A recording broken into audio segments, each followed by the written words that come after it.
নেশা বা মানুষের মস্তিষ্ক নষ্টকারী বিনষ্টকারী বস্তু। আল্লাহ রাব্বুল আলামিন দুনিয়াতে যেই সকল বান্দারা মদ পান করে না, হারামের কাছে যায় না, আল্লাহ রাব্বুল আলামিন এই সমস্ত বান্দাদেরকে কিয়ামতের ময়দানে, কিয়ামতের পরে, বিচারের পরে যারা জান্নাতবাসী হবে তাদের সকলকে মদ দিবেন, যেই মদে নেশা হবে না। কি হবে না? নেশা হবে না। যেই মদের ভিতর শান্তি আছে, শরীর তৃপ্ত হয়। দুনিয়ার মদ আমরা যা পান করি, যা খাই, এই মদ আমাদের মস্তিষ্ক বিকৃত করে ফেলে, আমাদের কাউকে পাগল বানায়, কাউকে মাতাল করে। সূরা নিসার ভিতর আল্লাহ রাব্বুল আলামিন বলেন, হে ঈমানদার গণেরা, ইয়া আইয়ুহাল্লাযীনা আমানু লা তাকরাবুস সালাতা ওয়া আনতুম সুকারা, তোমরা যারা নেশাদার অবস্থায় থাকো, নেশা করে যখন থাকো, তোমরা নামাজের কাছেও এসো না, নামাজের কাছেও এসো না। যে সময় নেশাদার অবস্থায় থাকো, আল্লাহ রাসূল সাল্লাল্লাহু আলাইহি ওয়াসাল্লামের সাহাবী হযরতে আলী রাদিয়াল্লাহু তাআলা আনহু একবার খাবারের শেষে ইশার সালাতের আগে খাবার খেয়ে মদ পান করলেন। মদ পান করা অবস্থায় ইশার সালাতে দাঁড়িয়েছেন, নেশাগ্রস্ত অবস্থায় দাঁড়িয়ে তিনি বলছেন, সূরা কাফিরুন থেকে তেলাওয়াত করেছেন আমাদের ভিতর, ইয়া আইয়ুহাল কাফিরুন লা আ'বুদু মা তা'বুদুন। এইখানে হযরতে আলী বলছেন, মা আ'বুদু মা তা'বুদুন, তোমরা যার ইবাদত করো আমরাও তার ইবাদত করি, কিন্তু লা আ'বুদু মা তা'বুদুন হবে। সে বলছে কি, মা আ'বুদু মা তা'বুদুন, তোমরা যার ইবাদত করো আমরাও কি তার ইবাদত করি। তো এই কাফেররা, তোমরা যার ইবাদত করো আমরাও কি। তখন আল্লাহ রাব্বুল আলামিন রাসূল সাল্লাল্লাহু আলাইহি ওয়াসাল্লামের কাছে এই আয়াত নাজিল করে দিলেন, ইয়া আইয়ুহাল্লাযীনা আমানু লা তাকরাবুস সালাহ, তোমরা নেশা অবস্থায় কি নামাজের কাছেও যেও না। তামাক বাগান বাংলাদেশের চুয়াডাঙ্গা, কুষ্টিয়া, মেহেরপুর, যশোর, নড়াইল নাই, যশোর থেকে শুরু, তামাক গাছ লাগায়। আপনারা যারা গেছেন বা যারা যাননি, অনলাইন অফলাইন দেখবেন, তামাক বাগানে ছাগল গরু ছেড়ে দিলে ওরা খায় না, তামাক খায় না। তামাক পাতা কি খায় না, এত বড় বড় তামাক পাতা হয়। ওই তামাক পাতাগুলো ওইখান থেকে তোলে, শুকায়, পচায়, তারপরে খাওয়ায়। গরু ছাগল খায় না। যেই বস্তু গরু ছাগল খায় না, মানুষ কি খায়? সাবর করে দিচ্ছে। এখন আমাদের সমাজে সিগারেট খায় মানুষ, বিড়ি খায়। আমরা যারা সিগারেট বিড়ি খায় না, যারা পান সুপারি খায়, তারা ওদেরকে গালিগালাজ করে, হারাম খায়, বিভিন্ন ধরনের কথা আছে, নেশা করে, আগুন খায় নাকি। এখন আমার কাছে কথা হচ্ছে কি, যেই বস্তু কাগজের ভিতর দিয়া পুড়ায় ধুমা টাইনে আবার বের করে দিল, কিছু ভিতরে থাকলো, কিছু ভিতরে থাকলো, ওটা কিন্তু ডাইরেক্ট খালো না, কি খাইছে? ধুমা খাইছে, আবার ছেড়ে দিছে।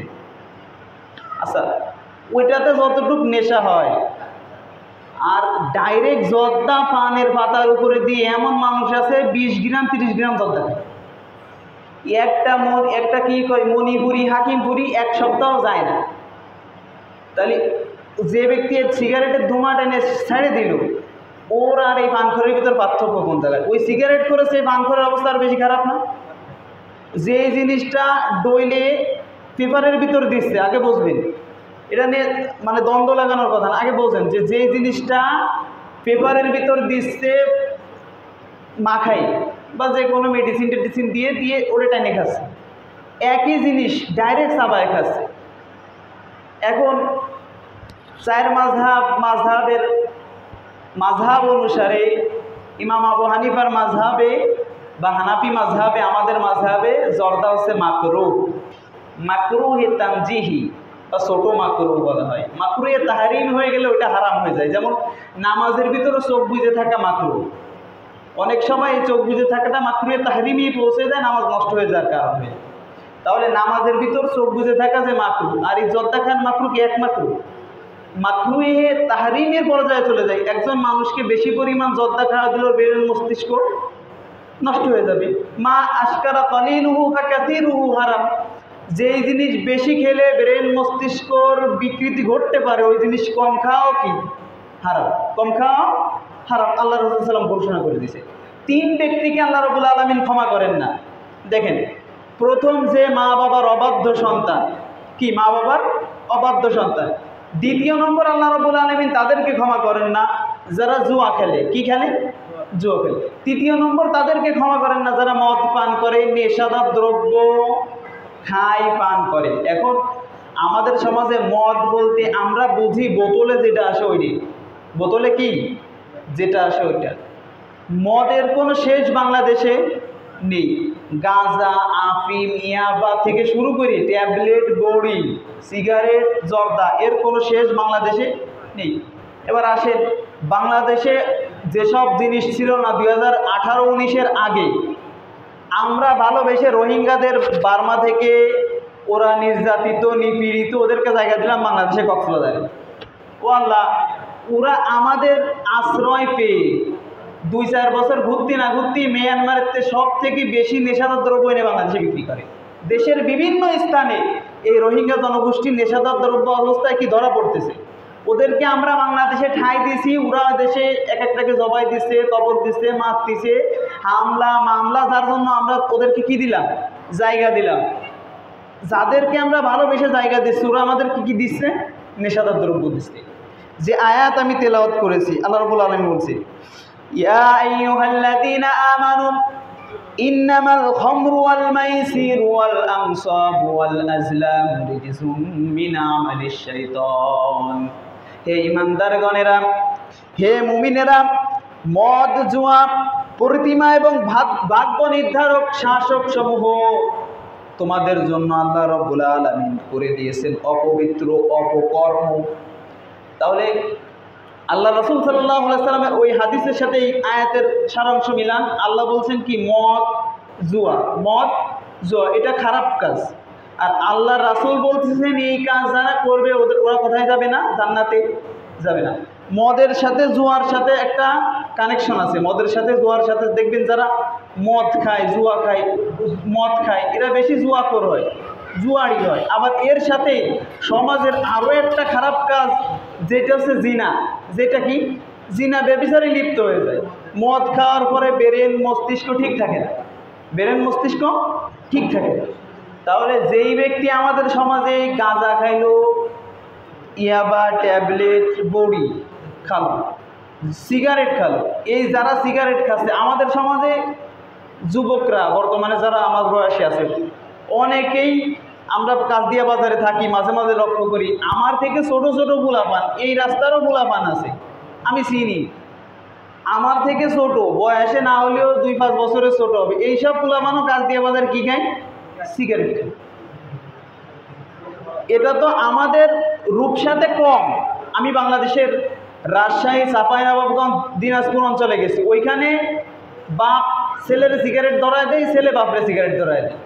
ওদের কাছে আমরা এটা, ওরা আমাদের অঞ্চলে পালায় সিগারেট খাইলেও ওদের অঞ্চলে ওইটাকে ওরা কি দোষের কিছু মনে করে না, দোষের কিছু কি মনে করে না। অথচ আল্লাহ রাব্বুল আলামিন বলছেন তোমরা নেশাদার অবস্থায় কি সালাতের কাছেও এসো না। একটা হাদিস নিয়ে একটু কথা বলি। আল্লাহ রাসূল সাল্লাল্লাহু আলাইহি ওয়াসাল্লাম বললেন, আন ইবনে উমর ক্বালা রাসূলুল্লাহি সাল্লাল্লাহু আলাইহি ওয়াসাল্লাম কুল্লু মুসকিরিন খামরুন ওয়া কুল্লু খামরিন হারামুন ওয়া মান শারিবাল খামরা ফিদ দুনিয়া ওয়া মাতা লাম ইয়াতুব মিনহা ওয়া হুয়া মুদমিনুহা লাম ইয়াশরাবহা ফিল আখিরাহ। আল্লাহ রাব্বুল আলামিন তার রাসূল বলেন, যারা দুনিয়াতে নেশাদার দ্রব্য পান করে, নেশাদার দ্রব্য খায়, আল্লাহ রাব্বুল আলামিন কিয়ামতের ময়দানে তাদেরকে সুস্বাদু পানীয় দান করবেন না। কিয়ামতের ময়দানে পানি কে দিবেন? আল্লাহ দিবেন। রাসূল সাল্লাল্লাহু আলাইহি ওয়াসাল্লামের মাধ্যমে আমাদের জন্য হাউস কাউসারের পানি আল্লাহ রাব্বুল আলামিন বরাদ্দ করে রেখেছেন প্রত্যেকটা উম্মতের জন্য। কিন্তু আমরা আমাদের খাসিয়াত, আমাদের কাজকর্ম, আমলের জন্য আমরা ওই জিনিস থেকে দূরে চলে যাচ্ছি। কিয়ামতের ময়দানে আমাদেরকে রাসূল সাল্লাল্লাহু আলাইহি ওয়াসাল্লাম অনেক উম্মতদেরকে তার উম্মত হিসেবেও পরিচয় দিবেন না, যে আমার উম্মত ছিল কি পরিচয় দিবেন না। তাহলে আমরা কোন শ্রেণীর উম্মত? আমাদের দেশে যারা আছে, যদি কারোর কাছে আমি বলি অনেকে রাগ হয়ে যাবে যে ভাই জর্দা আরাম, জর্দা বেছে দোকানঘাটে জর্দা বেছে আমার সংসার চলে, পান বেছে সংসার চলে, হারাম বলে তো আমার ব্যবসায় লাঠি উঠে যাবে।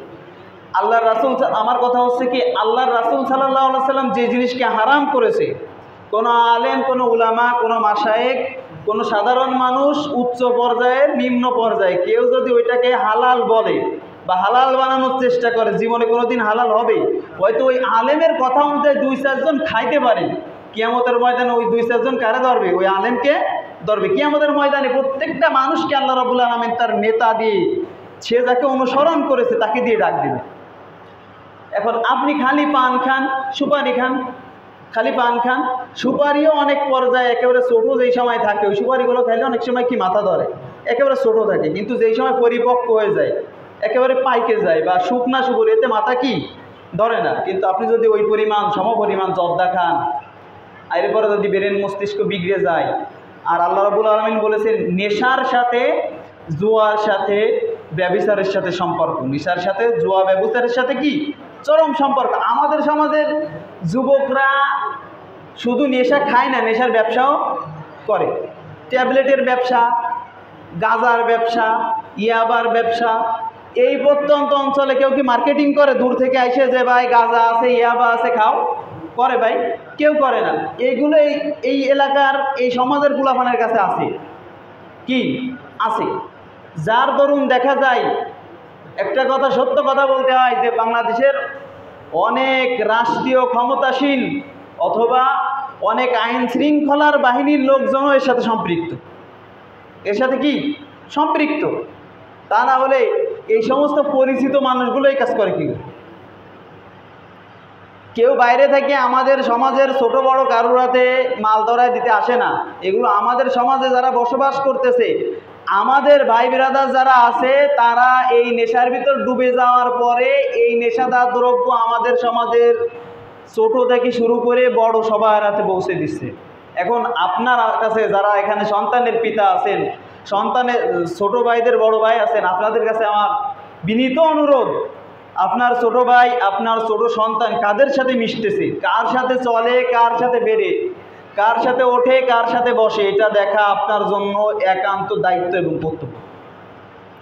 রাসূল সাল্লাল্লাহু আলাইহি ওয়াসাল্লাম সহিহ মুসলিমের এক হাদিসে বললেন, কিয়ামতের ময়দানে সেই সমস্ত মানুষদেরকে আল্লাহ রাব্বুল আলামিন জাহান্নামীদের শরীর থেকে গলিত পুঁজ এবং রক্ত পান করাবে।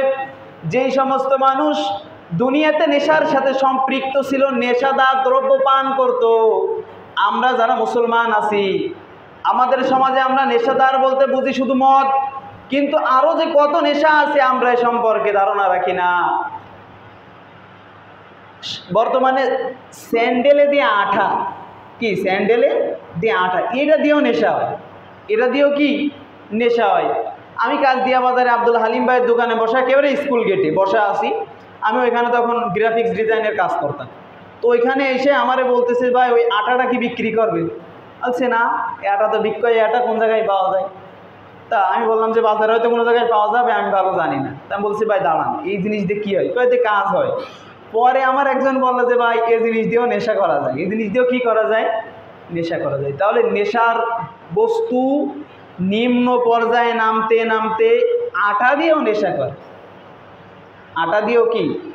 যারা এই সমস্ত ব্যবসা বাণিজ্যর সাথে জড়িত আছে, আপনি এদের বিষয়ে থানায় কমপ্লেন করলে উল্টে আপনি আসামি হয়ে যাবেন। উল্টে আপনি আমি কি হয়ে যাব ভাই?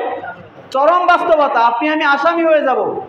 এদের বিরুদ্ধে আপনি ওইখানে নালিশ করে, এদের বিরুদ্ধে ওইখানে জিডি করে, মামলা করে কিছু করতে পারবেন না। এদেরকে যদি আজকে পুলিশে ধরে নিয়ে যায়, কালকে ছাড়ানোর ব্যবস্থা হয়ে যাবে।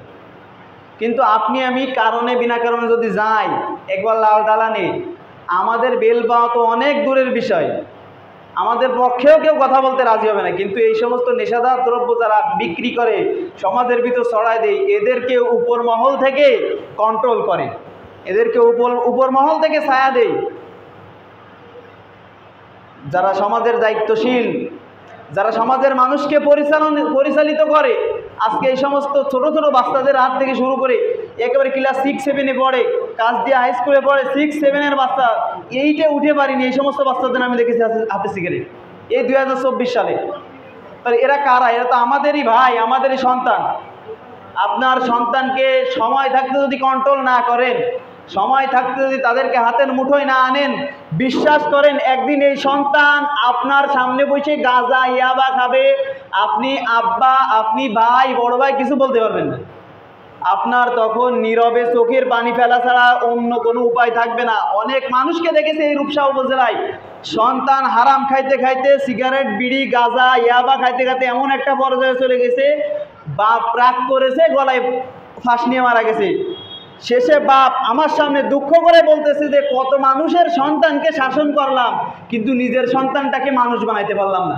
নিজের সন্তানটাকে কি, অন্যের সন্তানকে নসিহা করা, অন্যের সন্তানকে ওয়াজ করা, নির্দেশ দেয়া, আদেশ করা অনেক সহজ কাজ। রাস্তায় পালাম, দুটা থাবা দিয়ে একটা আদেশ করে দিলাম, কিন্তু নিজের সন্তানটা সিগারেট খায়, বিড়ি গাঁজা ইয়াবা খায়, ওইটা বাপ কন্ট্রোল করতে পারে না। বাপ নামাজ পড়ে, ফুলাফানের শাসন করে, কিন্তু নিজের সন্তান ইয়াবার ব্যবসা করে, গাঁজার ব্যবসা করে, আব্বা ওইদিকে ভ্রুক্ষেপও করে না। কাজে সময় থাকতে যদি এইটাকে আপনারা হাতের মুঠোয় না আনতে পারেন, আপনাদের সন্তানদের যদি কন্ট্রোল না করতে পারেন, আপনার বিরুদ্ধ বয়সে আপনার রেখে যাওয়া সম্পদ বিক্রি করে নেশাদার দ্রব্য পান করবে, আর আপনি বাবা বুকের উপর থামাবেন যে আমার সারা জীবনের ইনকাম বিক্রি করি, আমার ছেলে মদ খায়, জুয়া খেলে, নেশা করে। এমন মানুষকে দেখেছি, বড় বড় ব্যবসায়ী জুয়া খেলতে খেলতে সব শেষ হয়ে গেছে, নিজের ঘরটুকু আছে, তাও কি ব্যাংকের কাছে লোন দেওয়া, মানে বন্ধক রাখা। এমন সন্তান এই রূপসা উপজেলায় আছে, আমি চিনি যাদেরকে। কাজদিয়া বাজারে ব্যবসায়ী ছিল, আমি নাম বলবো না, কাজদিয়া বাজারে অনেক বড় ঘরের ব্যবসায়ী ছিল। সেই লোকটা সময়ের সাথে সাথে জুয়া খেলতে খেলতে নিজের জায়গা, যেই জায়গায় শুধু ঘর, ওই জায়গা সামনের উঠানটুক বাদে আর কিছু নাই। নেশাদার দ্রব্য কি জিনিস, জুয়া কি জিনিস বলছে আল্লাহ রাব্বুল আলামিন বলছে, নিশ্চয়ই এই সমস্ত শয়তানের অপকর্ম, শয়তানের কাজ।